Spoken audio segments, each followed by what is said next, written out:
اور پھر پتہ چلا کہ وہ سلائیڈ اس کی بھی اس کے حوالے سے بھی ٹی وی پہ چل رہی تھی کہ کارساز پر ڈاکوؤں نے جو ہے موبائل چھیننے کے دوران جو ہے نامعلوم افراد کی فائرنگ سے جو ہے ایک شخص ہلاک ہو گیا.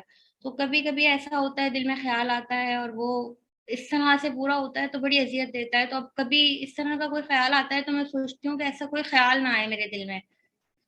اور ایک اور بھی ہوا کہ جس دن میں ایک دن ایدی سینٹر کے مردہ خانے کے پاس سے میں گزر رہی تھی، میرے دل میں خیال آیا ہے کہ اللہ کا لاکھ لاکھ بڑا شکر ہے کہ کبھی اس مردہ خانے سے واسطہ نہیں پڑا. آپ کو بتاؤں کہ اسی دن رات میں وہ میری جو بہن کا انتقال ہوا تو ان کی ڈیڈ باڈی جو ہے، کیونکہ رات میں 2 بجے میت گھر میں آئی تھی، شدید گرمی تھی، تو وہ رات میں وہاں ایدی سینٹر میں میت رکھوانی پڑی. تو کبھی کبھی ہمارے دل میں خیال آتے ہیں اور وہ کس طرح سے پکڑ میں آتے ہیں یا پورے ہو جاتے ہیں یا کیا ہوتا ہے. تو یہ 2-3 باتیں ہیں جو میرے ذہن سے کبھی نہیں نکلتی. اللہ تعالیٰ ان کی مغفرت کرے اور ان کو جنت الفردوس میں اعلیٰ سے اعلیٰ مقام عطا فرمائے. آمین. آمین. آپ نے اپنے ساس سسر سے پرگنا چائل کے گاؤں کے بہت سے قصے سنے ہوں گے. اگر کوئی دلچسپ قصہ یاد ہو تو ہم سے شیئر کریں. اتفاق ایسا ہوا کہ ساس سسر کے یعنی جب میں یہاں شادی ہو کے آئی ہوں، ساس میرے نکاح میں تو شامل ہوئی تھی اور رخصتی 4 مہینے بعد رکھی گئی تھی، تو 2 مہینے بعد ان کا انتقال ہو گیا تھا، میری رخصتی سے 2 ماہ پہلے ہی. تو ان سے میری ملاقات جو ہوئی، ایک تو نکاح کے اس میں ہوئی، یا پھر ایک دن میرے گھر آئی تھی وہ ملاقات، یا پھر ہاسپٹل میں جو تھی تب ملاقات ہوئی. تو اس میں ان سے کوئی ایسی باتیں تو سننے کو نہیں ملی، لیکن یہ ہے کہ اپنے شوہر سے اکثر قصے سننے کو ملتے ہیں. تو جو یعنی وہ بہت سی باتیں سننے کو ملتی ہیں کہ ساس گھر میں بڑی چھوٹی تھیں اور وہاں جھولا کرتی تھی، اس طرح کا ماحول تھا، یا پھر سسر کے حوالے سے بھی کئی اور قصے سننے کو ملتے ہیں. لیکن براہ راست پرگنا چائل کے حوالے سے تو ایسا کوئی قصہ نہیں کہہ سکتے. بس ایک دفعہ یاد ہے کہ ساس جو ہیں جب بچوں کے ساتھ گئی تھی یا شاید اکیلی گئی تھی، تو وہاں چائلیوں نے روکنے کی کوشش کی تھی، تو انہوں نے کہا کہ نہیں، ہم پاکستان واپس جائیں گے، ہمارے بچے جو ہیں وہیں ہیں. اور ابا جی کے حوالے سے ایک واقعہ بڑا مشہور ہے کہ اماں جی کو جو ہے وہ 2 ہی دن ہوئے تھے انڈیا پہنچے ہوئے، یہاں سے انہوں نے تار بھیج دیا کہ ہم بیمار ہیں، اور وہ الٹے پاؤں واپس آ گئیں. یہاں آئی تو پتہ چلا کہ کچھ بھی نہیں تھا، لیکن ابا جی نے ان کو بلانے کے لیے تار بھیجا تھا. تو اس طرح کے چھوٹے چھوٹے قصے جو ہے سننے کو ملتے ہیں. اس کے علاوہ میرے ذہن میں ایسا کوئی واقعہ نہیں ہے. اوکے. اچھا، کتنا مشکل ہوتا ہے ایک شادی شدہ عورت کو گھر اور باہر ایک ساتھ سنبھالنا؟ آپ گھر اور یونیورسٹی میں بیلنس کیسے بنا پاتی ہیں؟ یہ تو آپ کی بات بالکل حقیقت ہے کہ دوہری ذمہ داری ہوتی ہے. ظاہر سی بات ہے کہ اگر آپ نے گھر میں ملازم بھی نہ رکھے ہوں اور آپ کو گھر بھی دیکھنا ہو اور باہر بھی دیکھنا ہو، لیکن یہ اسی وقت ممکن ہوتا ہے کہ جب آپ کا شوہر جو ہے وہ آپ کا ساتھ دے رہا ہو، آپ کی عزت کر رہا ہو، آپ کے ساتھ ہر معاملے ہر محاذ پہ کھڑا ہو. تو یہ اسی وقت ممکن ہوتا ہے. بچی چھوٹی تھی میری، شوہر بھی اپنے کام کے حوالے سے نکلتے تھے، میں بھی کالج میں پڑھاتی تھی. تو جب تک گھر میں کوئی بوڑھا نہیں ہو تو آپ پیچھے بھی نہیں چھوڑ کے جا سکتے، اکیلے ملازم بھی نہیں رکھ سکتے. تو وہ دور اتنا مشکل تھا کہ نندوں کے ہاں بچی کو چھوڑنا پڑتا تھا. 1-2 سال تک تو ظاہر سی بات ہے ان لوگوں کی مدد لی، لیکن پھر وقت کے ساتھ ساتھ ہم لوگوں نے اس طرح سے اس کو طے کیا کہ جن اوقات میں گھر میں ہوتی ہوں تو وہ باہر اپنے کام نمٹا کے آتے ہیں. جب یعنی میں باہر جاتی ہوں، جب تک بچی اسکول میں رہتی ہے تب تک تو ہم دونوں باہر رہتے ہیں، کوئی مسئلہ نہیں ہے. لیکن اسکول سے آنے کے بعد کسی ایک کا گھر پہ ہونا ضروری ہوتا ہے. اور جہاں تک دیگر امور کی بات ہے تو وہ دیکھیں، کیونکہ کوئی پریشر نہیں ہے نا مجھ پہ. میں ایک بات بتاؤں، جب ہم پہ پریشر ہوتا ہے، کوئی دباؤ ہوتا ہے، تو ہمیں کام زیادہ محسوس ہوتا ہے. میں خوشی سے کرتی ہوں کیونکہ پریشر نہیں ہے، شوہر کی طرف سے بھی پریشر نہیں ہے، مجھے پتا ہے میری ذمہ داری ہے. تو اگر پریشر ہوتا تو شاید مینج کرنا بہت مشکل ہوتا، ہر کام بوجھ ہو جاتا، بھاری لگنے لگتا. تو مینج کرنے کا جہاں تک تعلق ہے تو وہ شوہر ساتھ کھڑے ہیں ہر معاملے میں. اور یہ کام یا دیگر چیزیں جو ہے وہ اتنی بھاری اسی لیے محسوس نہیں ہوتی کہ وہ مجھے پتا ہے کہ کوئی بھی معاملہ ہوگا تو وہ میرے ساتھ ہیں ہر حوالے سے. تو اس لیے یہ کام جو ہے بہت اچھے طریقے سے چل رہا ہے. جہاں ذہنی ہم آہنگی نہیں ہوتی، جہاں شوہر ساتھ نہیں دیتے، جہاں سسرال والے ساتھ نہیں دیتے، تو وہاں مسائل زیادہ ہوتے ہیں بنسبت اس کے کہ جہاں آپ کے شوہر آپ کا ساتھ دے رہے ہوں، آپ کے سسرال والے ساتھ دے رہے ہوں. تو وہاں میں سمجھتی ہوں کہ زندگی آسان ہوتی ہے. اور یہاں تقریباً ساری خواتین میرے سسرال میں نوکری کرتی ہیں، میری جٹھانی ہے, میری دیورانی ہے, میری نندیں ہیں تینوں, وہ بھی ہمیشہ میں نے دیکھا کہ انہوں نے ملازمت کی ہے. تو سبھی اپنے گھروں کو بہت اچھے طریقے سے لے کے چل رہی ہیں. تو میں کہوں گی کہ الہ آبادی اس حوالے سے بہت اچھے ہیں کہ بیوی پرست ہوتے ہیں. کیا آپ کا آپ کے رشتہ داروں سے ابھی بھی رابطہ ہے جو انڈیا میں ہیں؟ نہیں دیکھیں, آپ لوگوں کے ہاں آ کے الہ آبادیوں میں آ کے مجھے پتا چلا کہ خاندانی نظام کیا ہوتا ہے, لوگ ایک دوسرے سے جڑے کس طریقے سے رہتے ہیں اور کس طریقے سے یعنی ہمیں اپنے تعلقات کو برقرار رکھنا چاہیے. میرا خاندان بہت مختصر سا تھا کہ صرف ایک چچا تھے, ایک پھپھی تھی, اور ننیال میں جو ماموں ہیں, میرے 5 ماموں تھے جن میں سے سبھی تقریباً صرف 2 ماموں حیات ہیں, باقی انتقال کر چکے ہیں, اور ایک خالہ تھی. بس یہ سمجھ لیں ٹوٹل یہ خاندان تھا. انہی سے متعلقہ یعنی جو میرے کزن ہیں وہ حیات ہیں. اس کے بعد جو ہم یہاں الہ آبادیوں میں سیکنڈ کزن والا حساب کتاب ہے وہ ہمارے ہاں نہیں تھا. تو ہم لوگوں کے ہاں اتنے رابطے معاملات نہیں تھے. علی گڑھ میں لوگ آج بھی ہیں, بلند شہر میں لوگ آج بھی ہیں یعنی ددیالی رشتہ دار, لیکن ان سے جب ہمارے والدین کا ہی رابطہ نہیں رہا تو ظاہر سی بات ہے کہ وہ رابطہ پھر ہم تک کس طریقے سے آتا. تو انڈیا سے وہ تعلق اور وہ رابطہ برقرار نہیں رہ سکا جو رہنا چاہیے تھا. اوکے, اچھا, آپ پوربی بول لیتی ہیں؟ پوربی جسے ہم چپرو کہتے ہیں, کیا آپ پوربی میں کچھ بول کر سنا سکتی ہیں اگر آپ کو بولنا آتا ہے؟ نہیں, میں اتفاق ایسا رہا کہ میں یہاں آئی ہوں تو کچھ لوگوں کو بولتے تو سنا, جیسے صرف ایک ان سے ملاقات رہی, میری مپھن پھپھی نام تھا تو وہ بولتی تھی وہ کس اور کاہے اور اس طرح کے جو ہے وہ استعمال کرتی تھی, لیکن وہ تھوڑا سا میں سمجھ ضرور لیتی ہوں لیکن میں بول نہیں سکتی. اچھا, تو پوربی لیکن اچھی لگتی ہے, اس پہ میں سوچتی ہوں کہ لسانی نقطہ نظر سے کسی وقت کام کرواؤں گی انشاءاللہ تعالی. تو یہاں تو ہمارے شہر کراچی میں بہت کم لوگ رہ گئے ہیں پوربی بولنے والے, تو ہو سکتا ہے اس کے لیے ہمیں آپ کی مدد لینی پڑے, تو انشاءاللہ تعالی اس پہ بھی کام کریں گے انشاءاللہ. آپ پی سی جی ایڈمن بورڈ کا بھی حصہ ہیں. آپ کی رائے میں پی سی جی اب تک اپنے آبجیکٹو کو پورا کرنے میں کس حد تک کامیاب رہا ہے؟ پی سی جی کا جہاں تک تعلق ہے, دیکھیں یہ کئی سالوں سے ہمارا گروپ چل رہا ہے, بے حد کامیابی سے چل رہا ہے, لیکن اس کا جو سب سے اہم کردار رہا وہ لوگوں میں رابطے کی بحالی رہا. پہلے ہمیں ایک دوسرے کے بارے میں اطلاعات موصول نہیں ہوتی تھی, نہ کسی کی موت کی خبر ملتی تھی, نہ کسی کی شادی کی, نہ یعنی نئے جو دنیا میں بچے آتے ہیں نہ ان کے بارے میں کوئی خبر ہوتی تھی, نہ کسی کی دیگر اور یعنی کامیابی کی کہ کسی نے پوزیشن حاصل کر لی یا کسی نے کتنی کامیابی حاصل کی. تو اس حوالے سے تو ہم دیکھیں تو پی سی جی کی خدمات بہترین ہیں, اور اتنے یعنی پوری دنیا میں موجود جو الہ آبادی ہیں یا چائلی ہیں ان کو پی سی جی کے کنیکشن کے تحت جو ہے واقعی جوڑ دیا ہے. لیکن جو میں تھوڑی سی کمی دیکھتی ہوں وہ یہ ہے کہ ہمارے جو ایکٹیو ممبرز ہیں وہ 50 سے اوپر کے ہیں, یعنی 50 سال سے اوپر کے جو لوگ ہیں وہ بہت بھرپور طریقے سے کنیکٹڈ ہیں ایک دوسرے سے اور بڑا اہم کردار ادا کر رہے ہیں. جو نئی جنریشن ہے, نئی نسل ہے, تو اس کے حوالے سے ہم بات کریں تو پی سی جی میں ہم دیکھتے ہیں کہ جو نئی جنریشن ہے وہ اتنی ایکٹیو نظر نہیں آتی. تو ہمیں جو ایک اپنا مقصد حاصل کرنا ہے وہ یہ کرنا ہے کہ جو نئے لوگ ہیں, نئی جنریشن ہے, ٹین ایجر ہیں یا ٹین ایجر سے جو اوپر جو لوگ ہیں, تو ان لوگوں کو ہمیں رابطے میں لانا ہے, ان لوگوں کا کنیکشن جو ہے آپس میں بحال کرنا ہے.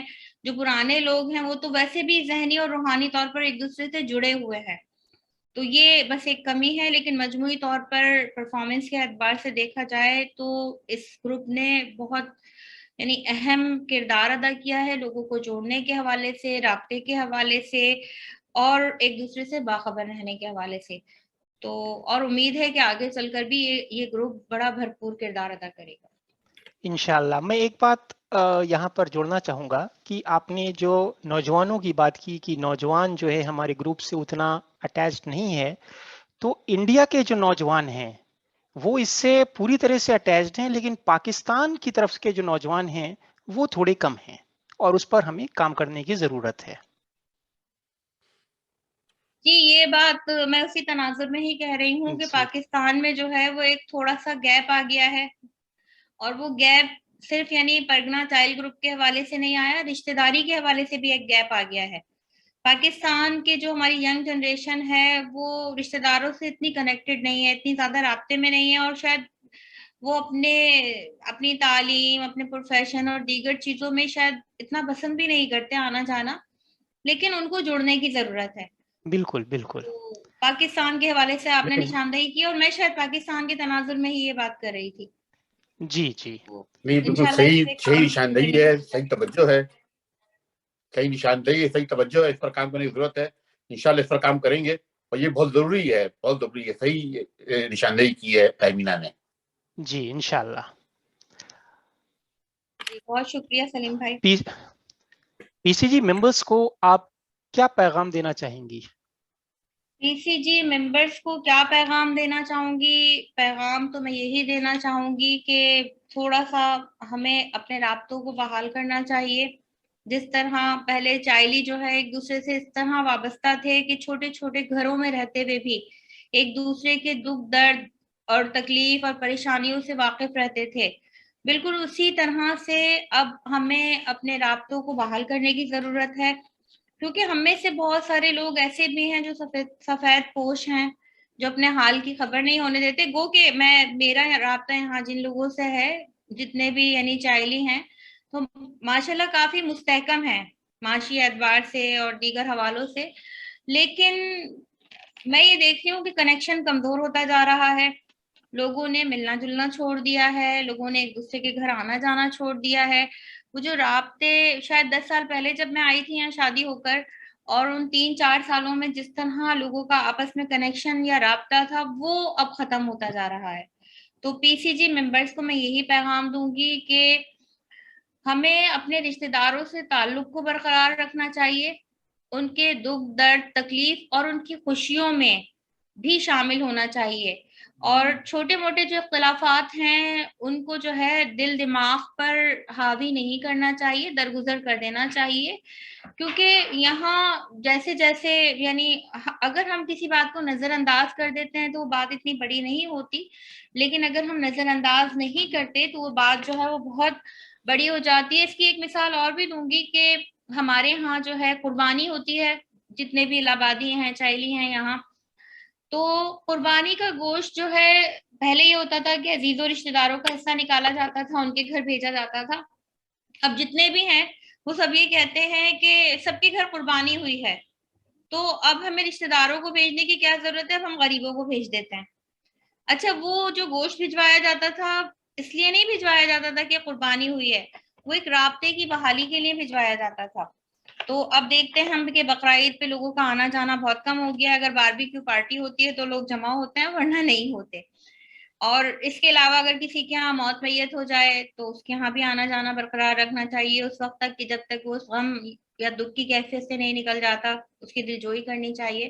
تو میرا پیغام مجموعی طور پر پی سی جی کے جتنے بھی ممبرز ہیں ان کو یہی ہے کہ ہمیں اپنے رشتہ داروں سے تعلق کو بحال رکھنا چاہیے، ان کی خبر گیری کرنی چاہیے، ان کے دکھ درد مشکلات اور پریشانیوں میں ساتھ دینا چاہیے۔ بہت بہت شکریہ، ماشاءاللہ آپ نے بہت اچھا پیغام دیا۔ ڈاکٹر تہمینہ صاحبہ، آج آپ بطور مہمان اس پروگرام میں آئیں، اس کے لیے آپ کا بہت بہت شکریہ۔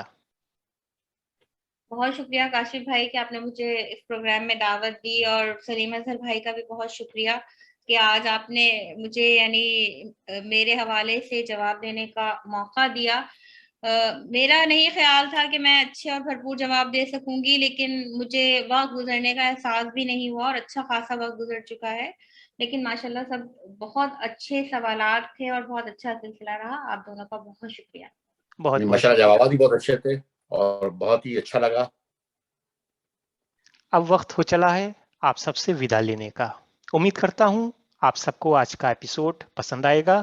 اگلے ایپیسوڈ میں انشاءاللہ ہم ایک نئے مہمان کے ساتھ حاضر ہوں گے، تب تک کے لیے اللہ حافظ۔